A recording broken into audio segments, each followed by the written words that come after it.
inasal. Pero parang puno naman. Paano na yan? Andy Rice lahat yan. Hi guys! So, dito pala kami nag-date for today's video sa Mang Inasal. So, yung drinks today, isa lang yung inano ko ha.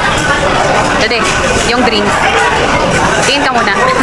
Our date for today is in Inasal. So, nag-order ako ng cake. Nag-order sila ng flower for me. So, thank you for the flower.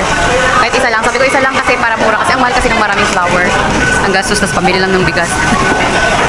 So, happy Valentine's. Our date for today is nandito kami sa SMEs para magkain sa Inasal. So, ito ang aming order guys. Palabok, lumpia, picho, tsaka rice. Andy rice to guys.